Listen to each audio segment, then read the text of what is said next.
Bonjour et bienvenue pour ce deuxième lundi de la transition organisé par la ville de Marseille, cette fois sur le thème de recycler, réduire, réparer, quand Marseille se ressource, donc autour de ce qu'on appelle l'économie circulaire. On aura l'occasion de revenir sur la définition, qui veut dire en gros comment on crée des cercles vertueux de production et de consommation à l'échelle territoriale, à l'échelle locale.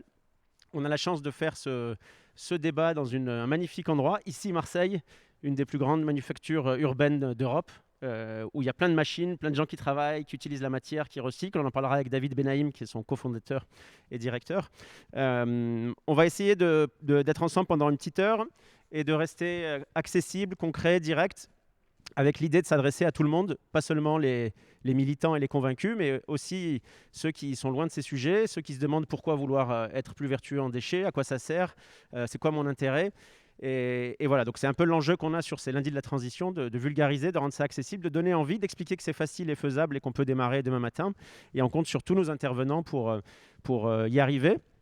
On a la chance à Marseille d'être sur un territoire qui est extrêmement riche en initiatives et en entreprises, en organisation.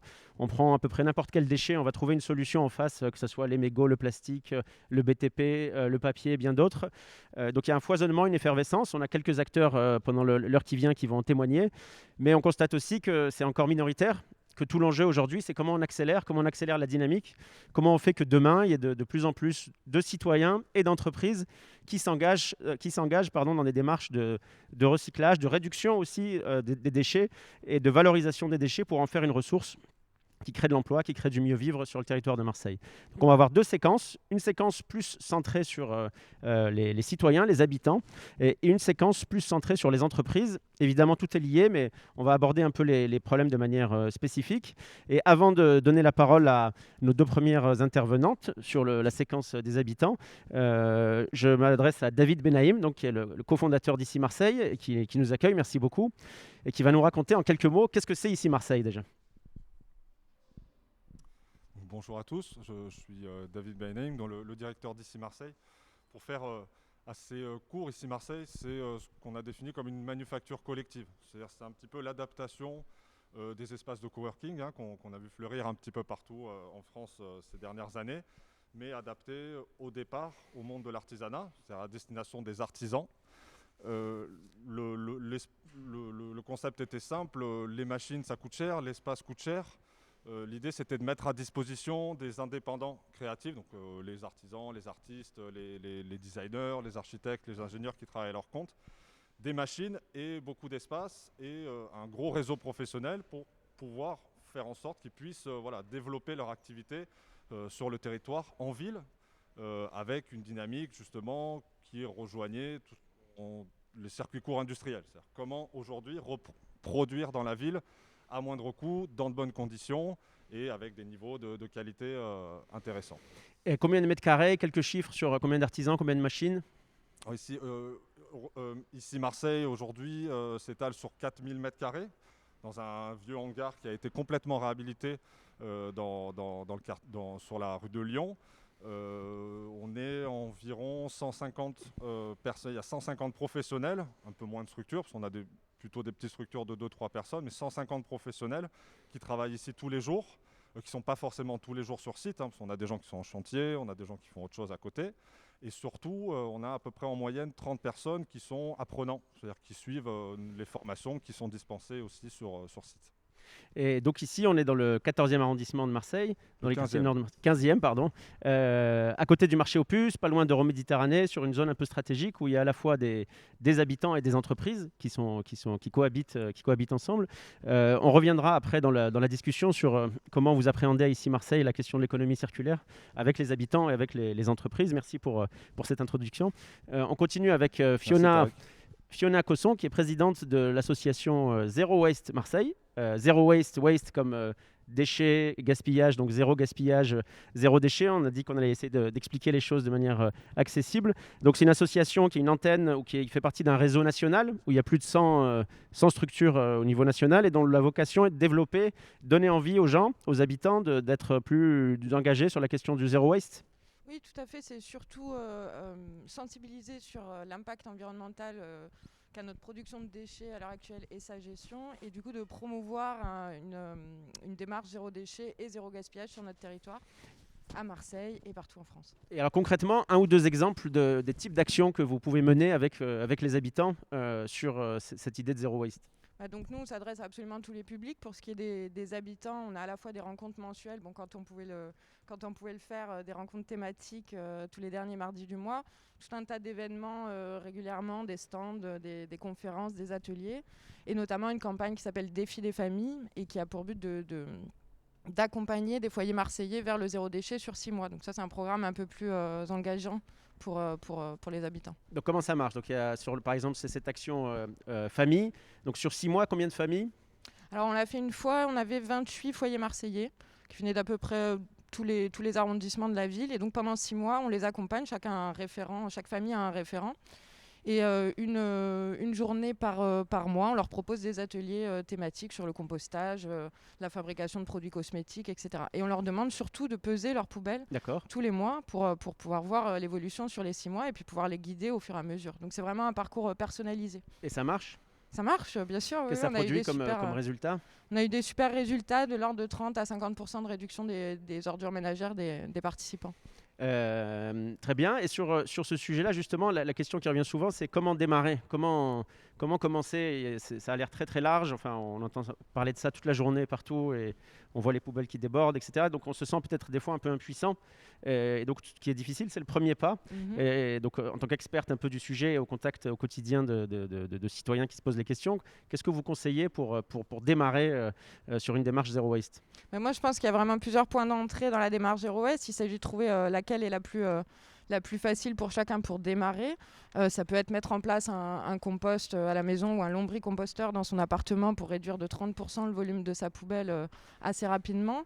Ça peut être fabriquer ses produits ménagers, cosmétiques, parce qu'on va faire beaucoup d'économies et puis on va y gagner en qualité et en type de produit. Voilà, il y a tout un tas d'entrées. Je ne sais pas s'il y a une bonne première démarche à mettre en place. C'est vraiment à chacun de trouver son point d'entrée. Et vous disiez le compost, c'est 30% d'une poubelle, c'est ça, en moyenne? Pas qu'à Marseille, partout. Partout, ça c'est vraiment des données nationales. Donc c'est les déchets alimentaires, c'est les déchets organiques. Tous nos déchets alimentaires, tous nos restes de repas, ça prend 30% du volume de notre poubelle, c'est assez énorme. Donc en effet, mettre un composteur en place à la maison ou trouver une solution de compostage dans son quartier, ça permet de faire baisser énormément le volume de nos poubelles. Et puis c'est très dommage de mettre ça dans nos poubelles, surtout ici à Marseille où tout part à l'incinérateur. Parce que là, on va aller cramer de l'eau. Cramer de l'eau, pourquoi? Parce que c'est les aliments. Parce que tous nos aliments, tous nos restes, épluchures et autres sont composés en grande partie d'eau. Donc voilà, c'est une perte d'énergie. Et d'argent aussi. Et d'argent énormément, bien sûr. Parce que ça coûte finalement de gérer ça coûte cher. Complètement, ça nous coûte plusieurs dizaines de millions par an à la métropole en tout cas. Il y a un autre intérêt aussi dont on parle pas assez, c'est peut-être l'intérêt de santé aussi sur le fait de préparer soi-même les produits et de réduire la consommation de produits industriels. Comment vous abordez ça dans votre association? En tout cas, on essaye de prévenir sur en effet les risques des produits industriels aujourd'hui, que ce soit les produits cosmétiques ou les produits d'entretien, dans lesquels on va retrouver énormément de substances allergènes, de parfums allergènes, de composés organiques volatiles, les fameux COV, tout un tas de perturbateurs endocriniens aussi. Donc la démarche zéro déchet, au-delà de la réduction de déchets en elle-même, permet aussi de gagner en qualité de vie, parce qu'on va faire ces produits soi-même ou les acheter chez d'autres fournisseurs et de contrôler un peu plus la qualité de ces produits-là, la provenance, de quoi ils sont composés, et les adapter vraiment à ses besoins. Donc je veux démarrer, je veux savoir où acquérir un composteur, comment m'y prendre pour faire mon savon, rencontrer d'autres gens qui veulent s'inscrire dans la même démarche. Je vais sur le site zerowastemarseille.org. zerowastemarseille.org. Merci beaucoup, on va continuer et puis on reviendra sur comment développer un peu ces pratiques-là. Donc Fatima Mostefaoui, toujours dans cette idée de cette séquence consacrée aux habitants. Donc vous êtes directrice de l'association Avec Nous, qui avec les habitants des quartiers populaires, des quartiers nord de Marseille, vous montez des actions avec eux, pas pour eux, mais avec eux, des projets d'économie solidaire, des projets de développement local, des projets d'empowerment ou de prise de parole, de partage d'une parole pour peser sur l'agenda public et dire c'est avec nous, ça porte bien son nom. Et notamment, vous avez monté deux Fab Labs deux tiers-lieux, deux lieux avec des machines où on peut mutualiser des choses comme ici Marseille au sein de deux cités, au Flamand et à la Rose. Est-ce que vous pouvez nous raconter un peu ces deux Fab Labs et ce qui s'y passe? Alors, ce qui s'y passe, déjà, on fait de la formation, pas de la formation, mais de l'apprentissage pour des gamins, déscolarisés. Pendant 2 mois et 10 jours, on a été labellisé Grande École du Numérique. Donc, on leur apprend tout ce qui est machine laser, tout ce qui a un lien avec le numérique. Donc, ils font ces 2 mois, on les accompagne pendant ces 2 mois et après. Nous faisons des ateliers pour les 9-15 ans sur les fabriques numériques. Et on ouvre au public, au grand public, le samedi. Ce qui est atypique aussi, c'est qu'on ouvre le samedi. Donc on ouvre le samedi toute la journée et les gens peuvent venir. Alors l'idée, c'est de leur apprendre, c'est de les outiller et ensuite qu'ils viennent faire ce qu'ils ont envie dans la fabrique numérique. Et donc il y a des machines laser, etc. Et comment vous abordez la question de la réparation, du recyclage des déchets dans ces lieux? Alors, quand il y a une personne qui vient nous voir parce qu'elle a son bouton de robot ou qui est cassé, donc on lui montre, on l'accompagne pour on l'outille, parce que j'aime pas le mot accompagner, c'est un mot qui m'énerve. On l'outille et on va jusqu'à le produire avec elle pour lui dire que c'est possible. Voilà. Après, moi, ce que j'ai envie de dire, c'est que souvent, il y a des jolis mots qui viennent sur les tiers-lieux, le commun, la transition, les Fab Labs, comment on partage, comment on essaye de fabriquer son savon, ses produits ménagers. Moi, je sais que toute jeune, et je ne suis pas très jeune, non plus, quand j'étais jeune, ma mère, elle nettoyait ses robinets avec du vinaigre. Elle ne les nettoyait pas avec autre chose, elle les nettoyait avec du vinaigre.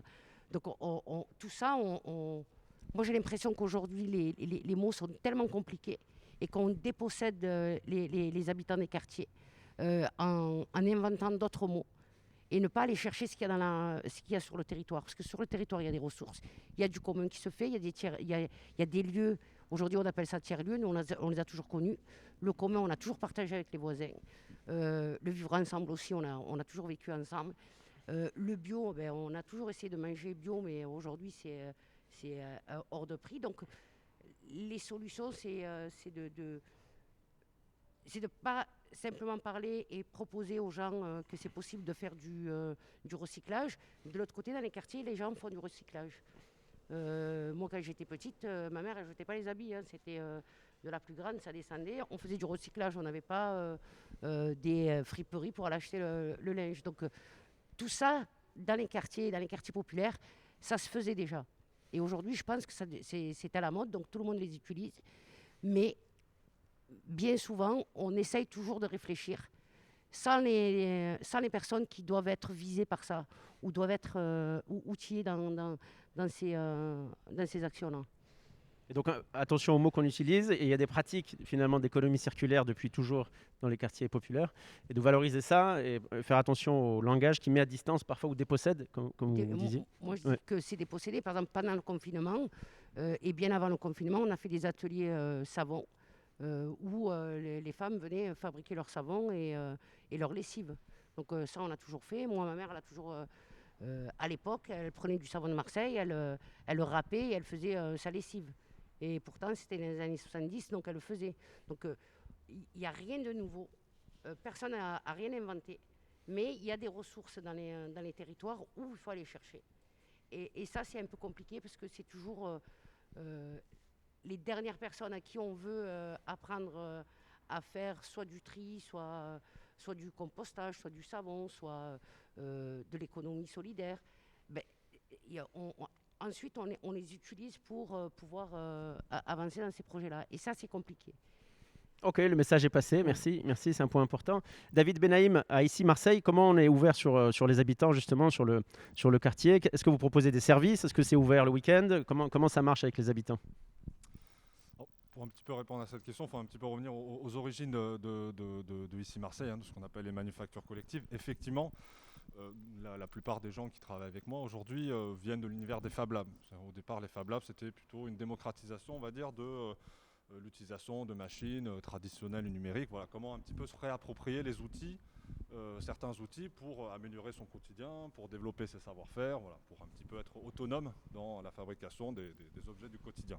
Nous, avec Essie Marseille, effectivement, au départ, c'était plutôt un lieu qui était destiné aux professionnels, parce qu'il y avait une vraie problématique socio-économique aujourd'hui, notamment à Marseille, pour pouvoir s'installer, voilà, pour pouvoir trouver un endroit, un local, des machines, voilà, investir un petit peu dans de la création d'activités. Mais finalement, on est un petit peu retourné à nos origines, à nos amours, dans le sens où quand on a, voilà, dans un quartier comme où on est, une belle histoire industrielle, de revoir un petit peu des machines tournées, revoir un petit peu de la production sur site, c'est vrai que ça a suscité beaucoup d'attention de la part des habitants du quartier, mais plus généralement des citoyens marseillais, on va dire. Et il y avait quelque chose qui nous intéressait beaucoup, c'était surtout la revalorisation, on va dire, des métiers manuels, de la formation professionnelle. Aujourd'hui, c'est vrai qu'en montant le lieu, on s'est aperçu qu'il y avait des stagiaires, voilà, des stagiaires qui sortaient de CAP, des stagiaires qui étaient dans des lycées pro, qui s'intéressaient à ce qu'on faisait parce qu'il y avait une dimension de « tiens, c'est marrant, ici en fait, il y a… la méthode de fonctionnement est beaucoup plus horizontale, on va dire, que dans les autres entreprises dans lesquelles nous, on est censé travailler après nos études. Et finalement, par friction, on est arrivé un petit peu à toucher justement, voilà, des concepts un peu de citoyens. On organisait des animations, on hébergeait des associations au départ parce qu'on avait beaucoup d'espace, parce qu'on avait envie en fait de connaître le quartier. Et on avait envie de connaître le quartier, les gens, voilà, pas juste d'être une espèce de truc qu'on vient projeter ici sans qu'il se passe rien. Mais ça s'est très bien passé. Les 2 premières années, on n'était pas suffisamment équipés pour vraiment avoir ce genre d'action, voilà, vraiment définir des interactions avec les habitants et les citoyens. Mais depuis peu, avec le développement de formations, voilà, de formations qu'on développe ici à destination des décrocheurs, à destination, voilà, de jeunes diplômés de la formation professionnelle, on a renoué ce contact avec les habitants et on trouve ça très intéressant. Un deuxième pôle qu'on a un petit peu développé, qui est plus en rapport avec justement ces schémas d'économie circulaire, c'est que nous, on a beaucoup de déchets. On travaille des matériaux qui sont très intéressants, voilà, le métal, le bois, des choses qu'on ne veut pas retrouver dans les grandes surfaces de distribution, mais qui sont très jolies, que les gens ont envie d'utiliser. Et nous, on s'est dit justement, au lieu de les jeter, ce qui nous coûte de l'argent, on va essayer un petit peu de commencer à traiter, nous, en interne nos déchets pour qu'ils soient valorisables rapidement, aussi bien pour d'autres professionnels, parce qu'il y a des gens ici, des jeunes artisans qui travaillent ici, n'ont pas forcément les moyens à chaque fois d'acheter du matériel neuf, mais pourquoi pas aussi commencer à proposer aux habitants de la matière première à moindre coût pour pouvoir voilà, bricoler aussi chez eux ou faire ce genre de choses. Donc c'est la chutothèque, c'est ça? C'est un projet qu'on a appelé Chutothèque, voilà, un peu comme Matériothèque, mais Chutothèque dans le sens où on va proposer que des chutes de choses qui sortent de chez nous. Et qu'on pourra venir récupérer. Exactement, voilà, à des prix évidemment, on va essayer de faire. L'idée c'est, on peut le faire aussi très bien gratuitement. Nous, ça nous arrange à partir du moment où aujourd'hui la thématique des déchets, c'est que ça coûte de l'argent, aussi bien aux collectivités qu'aux entreprises. Donc on pourrait même le faire d'une certaine manière gratuitement. Donc à voir, après il y a toujours un petit modèle économique à trouver autour de ça pour le rationaliser. Et le deuxième volet, c'est pour sensibiliser, parce que c'est bien beau de monter ce genre de choses, après il faut faire parler un petit peu de toutes ces actions. On voulait un petit peu voilà, organiser des animations autour de tout ça, notamment sur, c'est très à la mode aujourd'hui, mais c'est très important, et c'est très important de sensibiliser les gens là-dessus, sur le recyclage du plastique, sur des ateliers de réparation. Ici, on répare tout ce qu'on a. La plupart des machines qu'on a ici, souvent, ce n'est pas des machines neuves. Ce sont des machines qu'on a récupérées dans des ateliers, qu'on a réparées, qu'on a remis un petit peu au goût du jour, qu'on a resécurisées. On va en parler après dans la deuxième séquence. Cette notion qu'on retrouve effectivement dans un monde un peu professionnel, on essaie un petit peu de le transmettre justement aux habitants, et dans le sens que voilà, nos principales relations avec l'extérieur, c'est plutôt autour de tout ça. Donc on voit qu'il y a des gisements de matière, on voit qu'il y a des lieux, on voit qu'il y a des expertises, qu'il y a des habitants qui sont engagés depuis longtemps parfois sur ces pratiques. Et pour autant, on a l'impression que ça reste assez minoritaire dans la société en général et pas qu'à Marseille. Et donc la question c'est comment on accélère le mouvement. C'est aussi l'objet de ces lundis de la transition qui sont liés à un projet phare de la ville de Marseille qui s'appelle la Cité de la Transition, qui est un lieu et puis aussi un écosystème, une envie d'accompagner, d'amplifier la dynamique avec les acteurs de terrain que vous êtes. Et donc, c'est de dire qu'est-ce qu'il faut faire d'après vous pour aller plus vite, pour ne pas prendre 3 générations avant que ça devienne la norme de trier, de ressourcer ces déchets. Est-ce qu'il y a des idées simples, concrètes? Est-ce qu'il y a des attentes par rapport à la ville de Marseille, par rapport à la transition qu'on peut mettre sur la table? On a parlé du programme famille, là, zéro déchet, qui a l'air d'être quelque chose qui peut grandir à grande échelle. Mais donc Fiona, Fatima et David, peut-être à la fin, mais déjà vous deux, sur quelles idées vous pouvez mettre sur la table pour finir cette première séquence. Je disais tout à l'heure qu'il faut pour chacun trouver son point d'entrée. Donc si j'avais la réponse exacte à cette question, on ne serait plus là. On essaye, en tout cas, nous, les assos, et puis il y a quand même un tissu associatif à Marseille hyper dense et hyper intéressant autour de ces questions-là.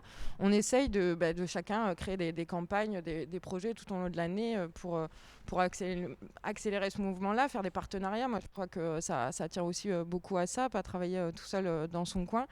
Et puis chacun apporte des réponses. Nous, on espère cette année organiser notre premier festival 0S Marseille qui aurait dû avoir lieu l'année dernière. C'est une réponse. Donc festival 0S, il y a des concerts, il y a à manger, il y a tout ce qu'on ne fait pas maintenant, mais autour de... Voilà, il y a exactement tout ce qu'on ne fait pas maintenant. Ça vous fait rêver là. Plus des conférences, des ateliers, tout un tas d'associations partenaires avec nous sur 3 jours. Donc ça aurait dû se dérouler en septembre l'année dernière. J'espère qu'on pourra le faire cette année. Vous attendez combien de personnes?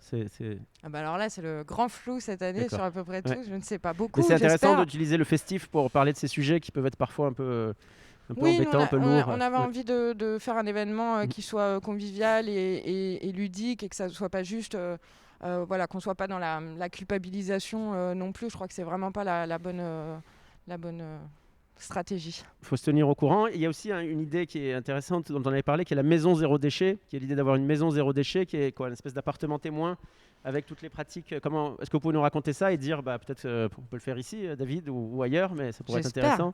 La maison du zéro déchet, c'est un projet porté par 0S France à Paris. Et donc c'est une petite maison. On va retrouver en effet un espace boutique, un espace documentation, un espace atelier. Donc c'est un peu une galerie d'expo sur le zéro déchet qui marche très très bien à Paris et que évidemment on espère pouvoir créer un jour ici et pourquoi pas la Cité de la Transition si on peut. L'idée est posée. Fatima Mostefaoui, comment accélérer le mouvement avec vous et avec nous, avec tout le monde? Je pense que le mouvement, pour l'accélérer, ça va être compliqué, puisque ça fait des années qu'on est dans la consommation. Je pense que si on a envie d'avancer sur l'écologie, parce que je pense que dans les quartiers nord de Marseille ou dans d'autres quartiers, tout le monde s'inquiète pour la planète. Je sais que les gamins, on peut toucher les gamins dans les écoles, mais tu vois, c'est pas venir leur prendre la poubelle jaune, leur dire qu'il faut qu'ils fassent ce tri-là. Mais c'est peut-être le mettre dans le cycle d'éducation. Ensuite, c'est prendre en compte aussi que dans les quartiers populaires, les gens, ils pensent pas à faire du tri, mais ils pensent à aller chercher à manger. Parce que quand tu vas acheter ta viande, tu l'achètes dans une barquette en plastique, tu ne te languis pas d'aller faire ton tri, mais tu te languis de la mettre dans ta poêle et de la mettre dans l'assiette pour faire manger tes gamins. Donc à un moment, je crois qu'il faut prendre tous ces points-là. Et comment on fait pour ramener ce qui se faisait avant? Comment on fait pour le ramener dans les quartiers populaires, mais faire participer les gens? Parce qu'on ne peut pas faire quelque chose sans les habitants ou sans la population et après leur imposer. C'est compliqué d'imposer les choses.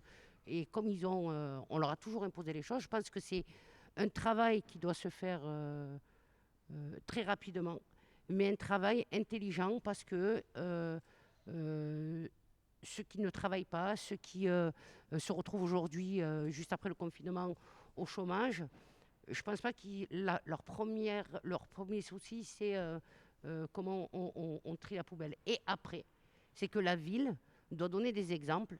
Parce que dans les quartiers nord, tu as les conteneurs verts, tu as les conteneurs noirs, tout est jeté dedans. Dans les noyaux villageois, tu as les petites poubelles vertes, tu as les petites poubelles jaunes. Donc, ce qui se fait ailleurs doit se faire chez nous. Et aussi nettoyer un peu plus les rues. Ça fait partie aussi d'un travail pour qu'on puisse respecter le tri. Merci pour ces pistes. Donc on va conclure cette première séquence en rappelant un message fort aussi, je sais qu'il est cher à vous tous, qui est le meilleur déchet, c'est celui qu'on ne produit pas. Et donc il faut réduire les déchets, parce que des fois on rentre dans l'idée qu'il faut recycler, mais il faut d'abord en amont éviter donc c'est les pratiques du vrac, c'est les pratiques de sobriété, etc. On va entamer la deuxième séquence dédiée aux entreprises et aux logiques d'économie circulaire. Mais avant ça, on fait un détour par Barcelone pour aller visiter une initiative très inspirante qui s'appelle Atheneus di Fabricació. J'espère que je l'ai pas mal dit, mais je crois que si. Qui est un énorme manufacture urbaine au cœur de Barcelone et qui va nous donner des idées pour la suite. Merci et à tout de suite.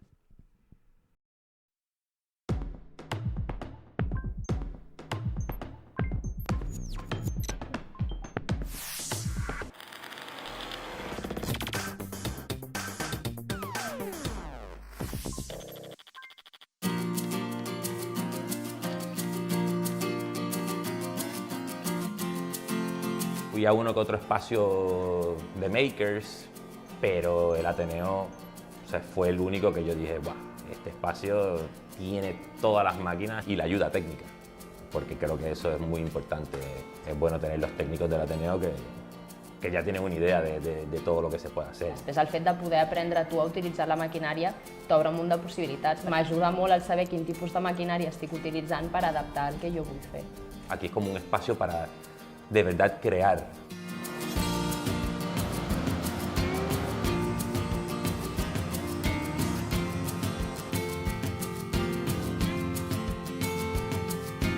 L'economia col·laborativa la vaig conèixer ja fa molts anys. Els intercanvis de tipus social són molt positius per tothom. No me hicieron pagar, pero lo que hicimos a cambio es que yo experimentara con las máquinas y también que les hiciera muebles. Nosaltres el que fem és, l'Ateneu ens permet utilitzar els seus espais i la seva maquinària i a canvi nosaltres els preparem tallers. I em van dir, mira, a canvi que nosaltres et fem aquest servei has de fer una contraprestació. I vaig dir, doncs mira, jo us puc fer un taller amb nens de pintura per tirar una mica més per l'àmbit creatiu.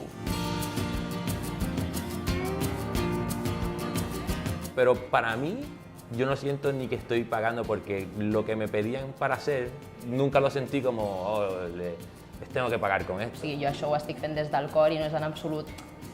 Clar, com ells m'han de donar això, jo els hi haig de fer, no, en absolut. Esa es mi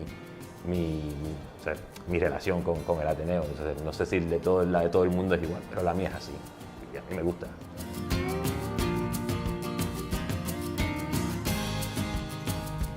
I aquí ja estàs amb gent que està predisposada a evolucionar, a conèixer, a créixer, i quan estàs en un entorn així de creixement conjunt, positiu i de més, doncs sempre se t'obren moltíssimes més portes. Que creo que es la parte interesante de espacios como el Ateneo, que tienes pues, el intercambio, no solo tú con el Ateneo, sino con todas las demás personas.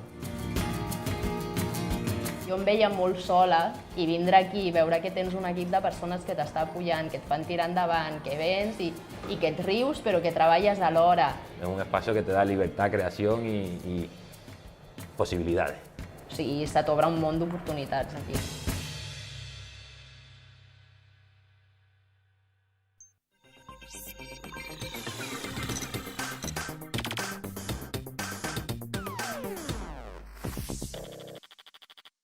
Rebonjour et re-bienvenue à ces lundis de la transition sur le thème recycler, réduire, réparer quand Marseille se ressource. On vient de voir une belle vidéo sur les ateliers Athénée de fabrication à Barcelone qui a inspiré aussi ici Marseille, où est-ce qu'on est encore, on continue la rencontre.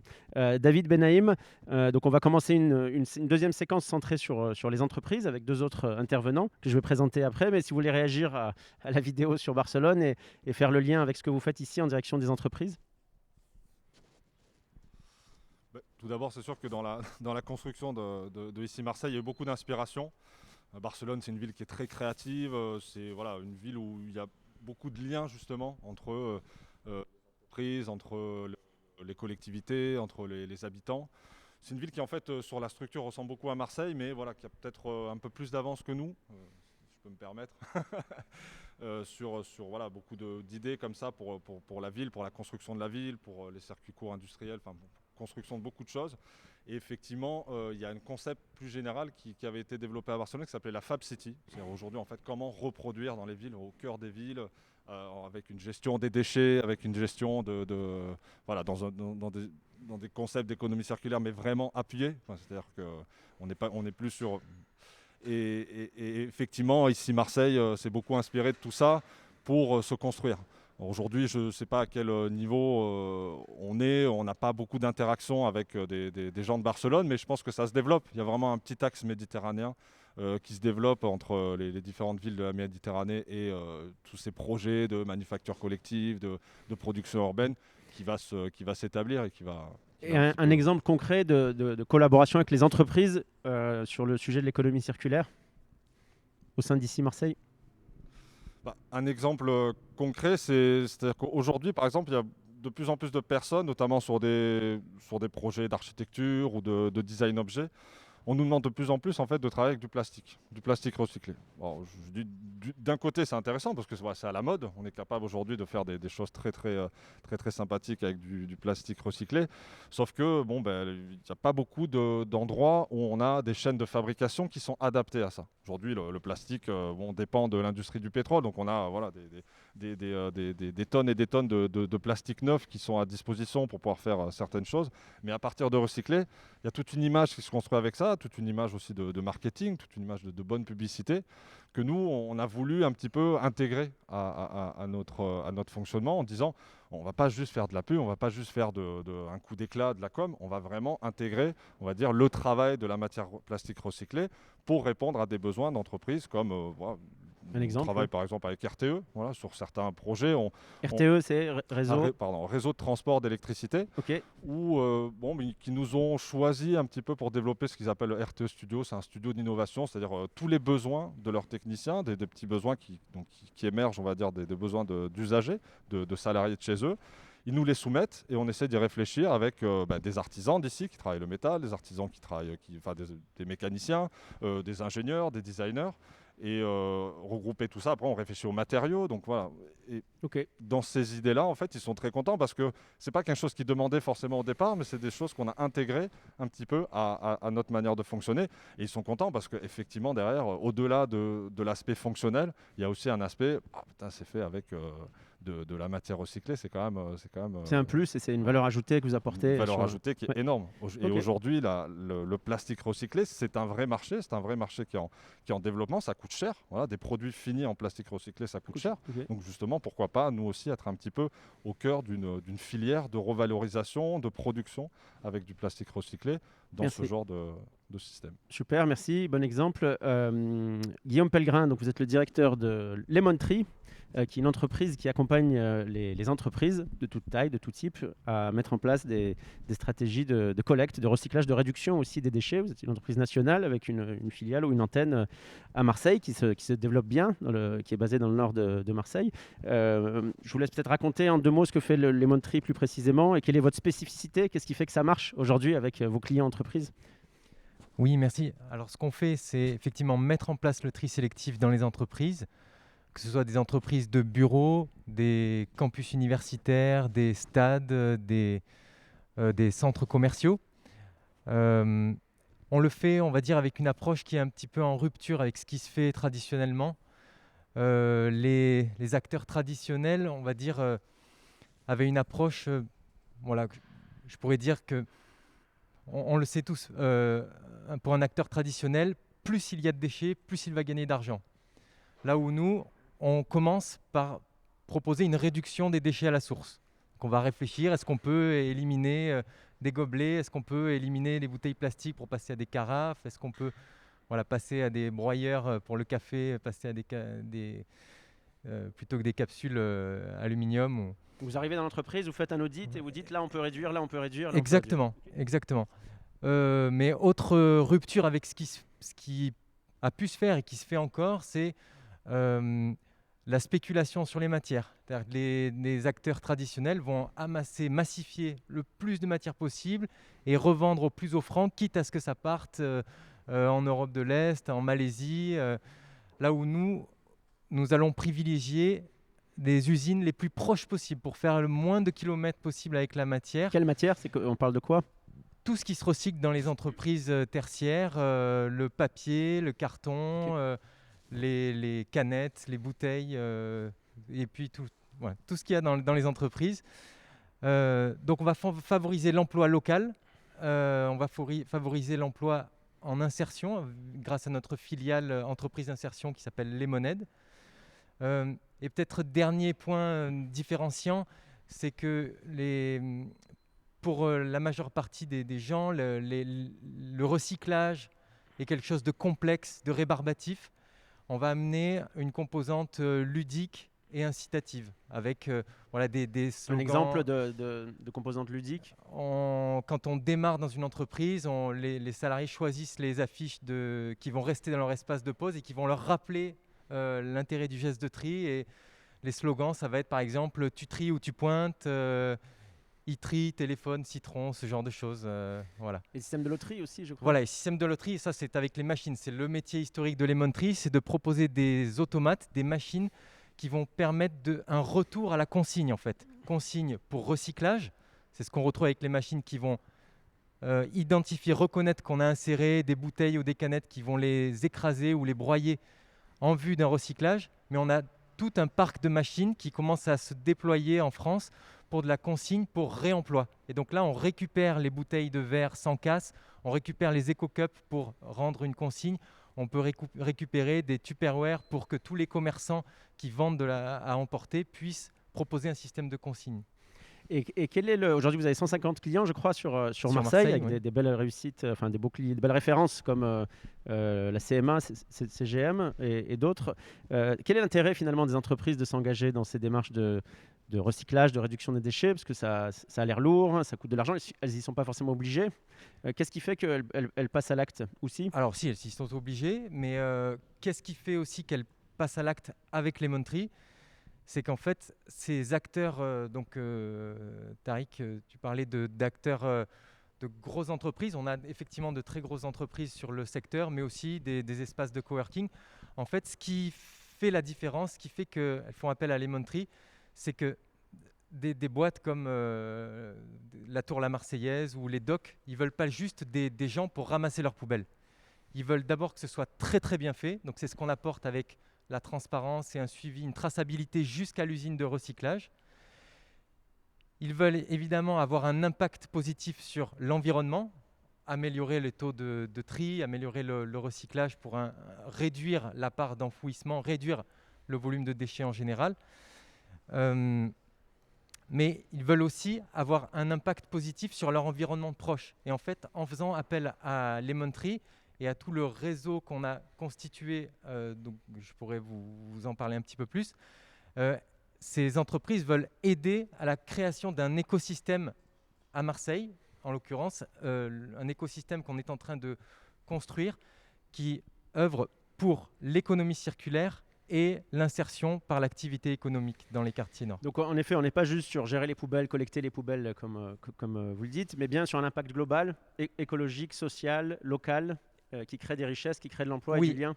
Et il ne faut pas oublier que l'impact positif sur l'environnement a une conséquence énorme sur le porte-monnaie quand même.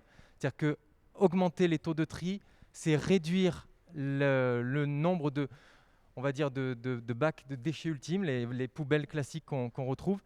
Chaque bac levé, ça va être environ 20 €. Si vous réduisez le nombre de bacs levés par, que ce soit la Tour La Marseillaise ou les docks, vous imaginez les économies que ça peut faire si on fait bien le tri.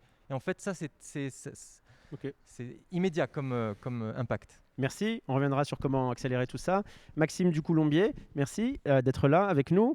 Donc, vous êtes cofondateur de Synchronicity, qui est un tiers-lieu, un rassemblement d'acteurs, d'une quinzaine d'acteurs de l'économie circulaire, de la logistique urbaine décarbonée. J'emploie des mots complexes, mais vous allez leur rendre ça tout facile. Qui a réformé à côté de l'église des Réformés au centre-ville. Donc on voit bien qu'on balise un peu tout le territoire de Marseille. Vous étiez à l'origine aussi des marches pour le climat à Marseille, qui ont rassemblé jusqu'à 15 000 personnes. Donc un acteur engagé de ces sujets et à l'origine et à l'initiative de plein de projets dans ce domaine-là. Quand on a préparé la réunion, ce qui m'a frappé, c'est votre goût, votre passion pour l'optimisation, en disant que l'optimisation était un vrai levier donc ça a l'air très moche comme ça, mais je suis sûr que vous allez nous faire rêver en nous parlant d'optimisation. Et en quoi ça consiste? Est-ce que vous donnez des exemples concrets sur finalement le phénomène, enfin la capacité à optimiser, comment elle rentre en résonance avec l'économie circulaire? Alors merci à ICI Marseille de nous recevoir aujourd'hui dans ce lieu assez incroyable que j'avais découvert il y a 1 an, et merci à la mairie de Marseille pour l'organisation de ce débat. Donc effectivement, l'optimisation, je pourrais commencer en disant que je préconise la fainéantise. D'être fainéant, finalement, ça permet d'aller chercher l'efficience, c'est-à-dire le moindre effort possible pour le meilleur résultat possible. Quand on parle des déchets, qui est un des piliers effectivement de Synchronicity, c'est de se dire, ok, pour l'instant, c'est la deuxième dépense métropolitaine, plus de 260 millions d'euros par an sont dépensés pour aller... Deuxième dépense après la mobilité, oui.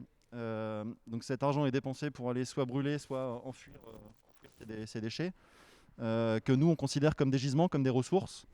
Et on se dit, comment est-ce qu'on peut, travaillant chaque interstice, faire en sorte, plutôt que d'aller chercher des budgets additionnels, faire en sorte de mieux utiliser cet argent pour réussir à optimiser le travail de la collecte et de la valorisation de ces gisements. Un exemple concret sur comment on peut optimiser aujourd'hui, je ne sais pas forcément que dans les entreprises, dans le système éducatif aussi ou dans les écoles? Alors typiquement, les écoles, je suis entrepreneur dans l'âme, donc on apporte cette vision entrepreneuriale par rapport à la question par rapport au traitement et aux solutions qu'on doit apporter à ces problématiques.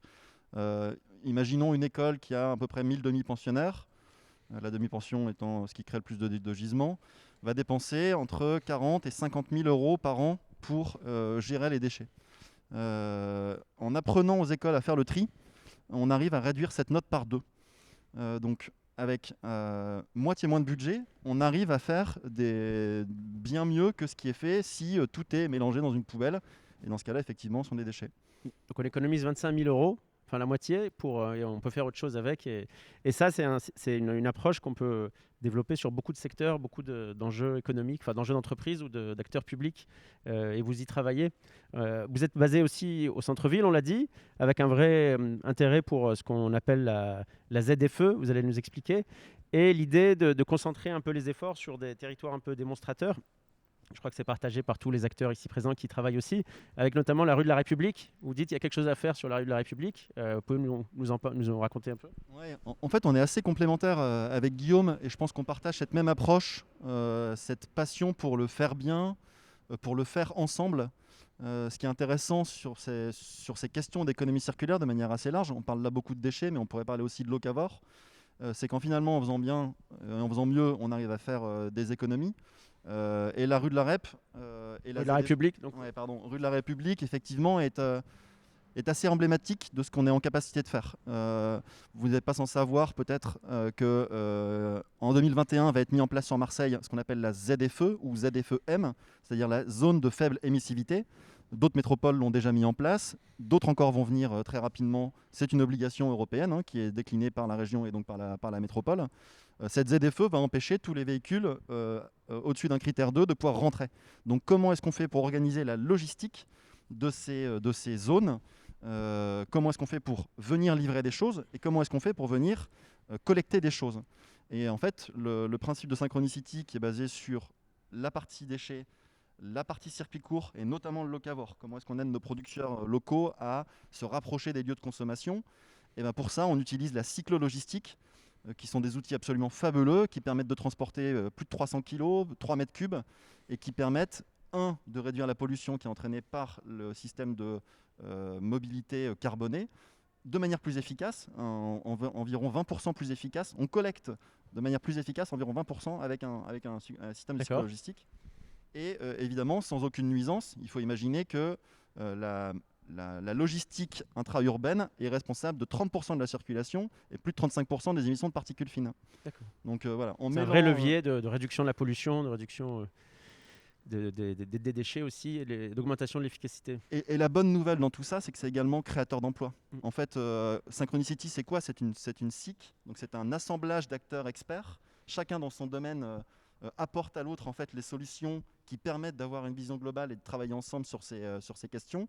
Et c'est ce qui est intéressant dans le monde de l'économie circulaire, c'est qu'en fait, vous créez de la valeur et cette valeur est créée par l'emploi. C'est-à-dire que plus vous valorisez les choses que vous collectez, On peut prendre l'exemple des cartons, hein. D'ailleurs, je remercie Guillaume qui va collecter une partie de nos cartons via les terrasses du port prochainement. Parce que bien, ça circule. Ouais, voilà, les gisements circulent entre nous. Par exemple, un carton, s'il est pris brut, qu'il est mis en recyclage, il a une valeur à 40 € la tonne, ce qui n'est pas grand-chose. Par contre, quand vous commencez à mieux le trier, donc c'est-à-dire employer des personnes qui vont le mettre en carton d'occasion ou qui vont le travailler en produit de calage pour éviter d'utiliser du polystyrène, bah là vous augmentez la valeur du carton. Et ça c'est valable pour absolument Plus on n'importe quel recycle, gisement. plus on génère des activités qui créent de l'emploi. Ça, c'est un message important, quelle que soit la matière. C'est plus intense en main-d'œuvre. Plus on recycle finement. Plus on recycle finement, oui. Et plus on a besoin de main-d'œuvre pour le faire. Et donc, l'envie de concentrer un peu les efforts sur la rue de la République avec les commerçants de la rue de la République. Merci. Pour finir cette séquence sur les entreprises, une question à vous deux sur. On voit qu'il y a de la compétence, de l'expertise, des alliances d'acteurs aussi bien chez Synchronicity que sur votre projet aussi de lieux en commun avec d'autres experts de l'économie circulaire. Et pourtant, on n'est qu'au début. Et donc, comment accélérer le mouvement? Qu'est-ce qu'on peut attendre de la ville, la cité de la transition, des habitants, des entreprises? Quelle est votre vision là-dessus? En 2 minutes chacun pour conclure. Alors, de notre côté, donc on a constitué un réseau d'acteurs et on a appelé le projet le phare. Pour nous, le phare, c'était emblématique de Marseille. C'est un acronyme aussi où on va retrouver pôle, les questions de l'humain, de art, artisanat, les R pour recyclage, les 4 R, et E pour emploi, entreprise. En fait, on a la volonté de créer un lieu où on va, pour l'instant, on est 10 entreprises complémentaires avec, donc évidemment, Lemon Tree et Lemonade sur une partie recyclage des emballages, un pilotage d'une politique déchets, les alchimistes sur le biodéchet, la réserve des arts, la nouvelle mine sur un volet plus art et artisanat. On a l'Avarap avec LVD Environnement, on a Plastique Odyssée avec leur expédition, un volet pédagogie, Réédificaré et R+ Éveil sur le volet recyclage, réemploi de matériaux dans le bâtiment. Et on a sur le volet formation et incubation, INCO et l'IRFED. Tout ça pour dire que notre volonté, c'est de créer des synergies. Maxime parlait de synergie, c'est évident qu'il faut travailler ensemble, puisque en étant complémentaires, on est quand même tous des petits acteurs face aux mastodontes qui existent sur le marché. En étant complémentaires, on arrive à remporter des marchés comme ceux dont on a parlé précédemment. Notre but, c'est de développer donc, ces synergies, de développer la formation et l'insertion par l'activité économique, et surtout, et finalement aussi, de s'ouvrir sur tout un quartier en sensibilisant le public aux enjeux du recyclage donc faire alliance avec d'autres acteurs complémentaires, et petit à petit, ça fait par capillarité, ça peut faire effet de levier et, donc, et entraîner. Tout ce monde-là, ça fait beaucoup de mètres carrés, et donc on envisage de faire un appel à candidature, pour ainsi dire. Combien de mètres carrés vous cherchez? On va finir là-dessus. On a identifié donc 1000 mètres carrés de bureaux, surface tertiaire, 7000 mètres carrés d'entrepôts et autant de surface extérieure. Donc 15 000. 15 000 mètres carrés, mesdames et messieurs. Voilà, c'est parti. Merci beaucoup. Projet ambitieux, très beau projet. Maxime du Colombier, comment accélérer la dynamique et comment faire que demain, ça devienne un peu le comportement normal, quelque part? Je pense qu'on est en train d'assister à un changement de paradigme par rapport au fait que les gens arrêtent de bosser de manière cloisonnée, de manière verticale. Il faut absolument qu'on arrive à mettre autour de la table les institutions, les acteurs économiques, les grosses sociétés comme les petites, les assos, les ONG. Et en fait, c'est vraiment l'intelligence collective qui va faire qu'ensemble, on peut réussir à trouver des solutions. Même les grosses majors nous approchent en disant, voilà, nous, on n'est pas taillés pour aller collecter en porte-à-porte les gisements des professionnels. Comment est-ce qu'on peut réfléchir ensemble à faire les grosses majors, c'est Veolia, Suez, c'est les grandes entreprises du déchet, c'est ça? Oui, tout à fait. Ils se rendent bien compte que le modèle est en train d'évoluer, que de faire de plus en plus finement, ils ne sont pas adaptés pour pouvoir le faire. Et l'idée, c'est de, plutôt que d'être contre, essayer de les accompagner dans cette réflexion et d'apporter à notre petit niveau les idées qu'on a expérimentées, qu'on a vues ailleurs, s'inspirer aussi, ne jamais réinventer l'eau chaude. Il y a toujours des gens qui ont des bonnes solutions. Regardons ce qui est fait ailleurs, inspirons-nous, adaptons-le par rapport à notre territoire. Et puis clairement, un volet important, on sait qu'il y a l'IUCN qui va avoir lieu à Marseille. Congrès mondial de la nature, première semaine de septembre. Donc le monde entier va venir regarder, et c'est pas pour rien que que l'IUCN a choisi la France et que la France a choisi Marseille. Donc il y a du boulot, mais voilà, le monde entier va regarder ce qu'on fait. Donc rendez-vous là en septembre pour ça. Deuxième point, je pense que les écoles est clairement indispensable en termes d'approche. Il y a une phrase qui dit on n'hérite pas de la terre de nos ancêtres, on emprunte celle de nos enfants. Je suis sur cette vision-là. Quel monde on veut leur laisser et comment est-ce que les enfants, finalement, à travers l'éducation, lieu emblématique, lieu exemplaire, doivent pouvoir montrer le chemin. Pour tous pour tous. J'avais lu ça quelque part dernièrement, je trouvais ça plutôt pas mal. Merci beaucoup. Donc c'est un peu l'appel d'ici Marseille, l'appel de Marseille à l'Alliance et à prendre en main, à s'investir beaucoup sur l'éducation. En 30 secondes, David, et après on donne la parole à Christine Just, qui est élue à la ville de Marseille, en charge de l'environnement et notamment du volet déchets pour la ville de Marseille. 30 secondes. Si tu voulais ajouter un mot ou... Oui, peut-être. Je voulais rebondir sur ce que disait Maxime. Et un terme qui me plaît beaucoup, c'est ce terme de décloisonner. Aujourd'hui, ce que j'attends des collectivités, c'est quelque chose qu'on a fait un petit peu, qu'on a pris sur nous de faire à ici Marseille. C'était vraiment ça, mettre un petit peu tout le monde, surtout au même niveau, voilà, faire des organisations très horizontales où on considère des gens qui réfléchissent, des gens qui fabriquent, des gens qui agissent, des gens qui prennent des décisions. Et je trouve que c'est vraiment très important dans tous ces concepts d'économie circulaire, de reprendre un petit peu, on va dire, le cours des choses, de reprendre en main un petit peu toutes ces dynamiques-là. Et c'est vraiment, nous, ici Marseille, au départ, c'était vraiment expérimenter tout ça. Comment tout le monde, beaucoup de compétences très différentes dans un même endroit, pour vraiment aller au-delà de ce qui se fait normalement par des entreprises classiques qui ont les moyens, qui ont le pouvoir de changer les choses, mais qui n'ont pas forcément encore la vision de plein de petits acteurs qui sont complémentaires. Et ça, je trouve que c'est vraiment quelque chose qui est très important. Merci beaucoup. Et c'est pour ça qu'on... Merci, vous incitez tous sur la méthode, sur le fait de faire ensemble et de mettre au même niveau, et de décloisonner, de faire circulariser aussi la façon de faire. Merci beaucoup, merci pour cette participation, ces interventions. C'est très riche, évidemment en 1 heure on ne peut pas tout couvrir, mais ça donne un peu un aperçu des dynamiques qu'il y a sur Marseille. C'est qu'un début, ça va continuer. On va se retrouver le 15 mars prochain pour un 3e lundi autour des revenus de transition écologique, revenus universels, revenus d'utilité sociale, une autre façon d'aborder la question de la transition. Et je vais laisser la parole de clôture à Christine Just, qui est donc élue de la ville de Marseille en charge de l'environnement et de la question des déchets et qui a 3 minutes pour conclure. À vous.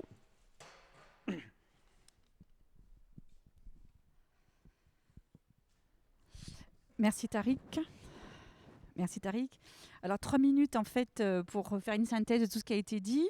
Je crois que la première des choses, c'est qu'en fait ces débats ont permis de faire sortir les déchets dans l'esprit de nos concitoyens de la poubelle, si je puis dire, et d'en faire non plus un rebut, mais une source, une valorisation, un produit et surtout un gisement d'emploi. Ça a été dit, mais il faut absolument insister là-dessus. C'est également une source d'emploi non négligeable. Deuxième point, on a tous conscience qu'il y a également un énorme volet à faire sur l'éducation et l'information. Marseille est à la traîne. Ex-Marseille Métropole, nous sommes à 50% du tri des déchets ménagers, surtout les emballages. La moyenne nationale est à 70 kilos, la métropole est à 35 et la ville de Marseille, malheureusement, encore à la moitié de ces chiffres. Donc c'est à la fois éduquer aux enjeux environnementaux. On a parlé du Congrès mondial de la nature que j'aurai le plaisir d'organiser pour la ville, mais c'est également des enjeux budgétaires. Vous l'avez dit, je pense que la première incitation, c'est en augmentant de manière consécutive le prix de la tonne incinérée ou enfouie. Cela pousse d'abord les collectivités et donc les citoyens, et également les professionnels à agir rapidement pour être le plus vertueux possible dans la gestion de leurs déchets, parce que l'objectif majeur, donc, c'est bien la réduction de nos déchets. Notre nouvelle équipe municipale a une utopie réaliste. 0 déchet, 0 plastique.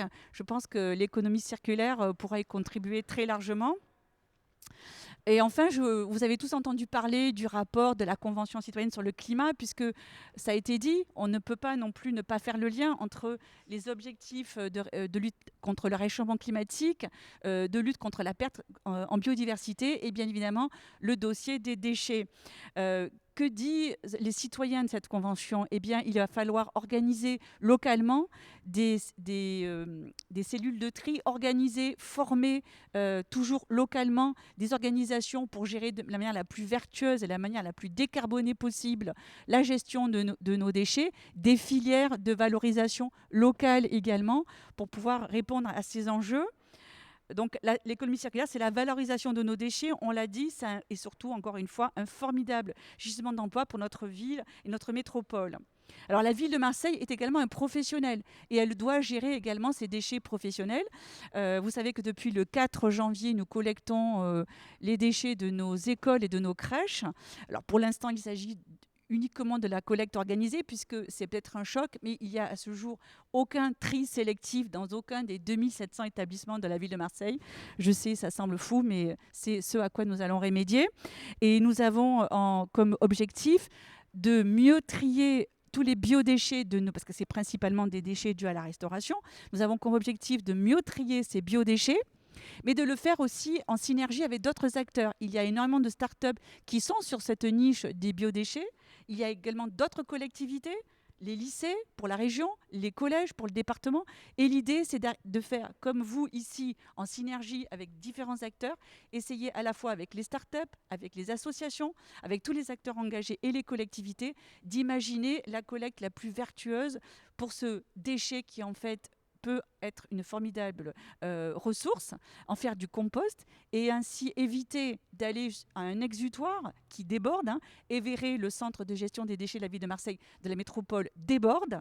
Et nous n'avons pas vocation à, on va dire, multiplier les incinérateurs ou les enfouissements, vous vous en doutez. C'est aussi repenser la ville, parce que nos modes de consommation n'étaient pas les mêmes lorsque la ville de Marseille a été imaginée, ces plans d'urbanisation ont été pensés. Donc il faut repenser la ville parce qu'il nous faut des lieux, vous en avez parlé, pour massifier des collectes, pour éviter qu'il y ait une multitude de camions qui circuleraient dans notre ville. Ça serait contradictoire avec l'objectif justement de l'économie circulaire, c'est d'avoir le moins d'impact sur le climat. Donc en fait, en conclusion, quelle est l'obligation de nous, nouveaux élus marseillais? C'est de mettre en musique tous ces acteurs qui ont été ici dans ce débat présentés, les mettre en musique, travailler avec toutes les collectivités, puisque chaque collectivité a une compétence déchets, que ce soit la métropole, la région, mais également le département, et de mettre en musique au travers, bien évidemment, de la future cité de la transition écologique pour être le plus responsable possible. Voilà, donc ce sera le nouveau lieu de concertation de l'économie circulaire.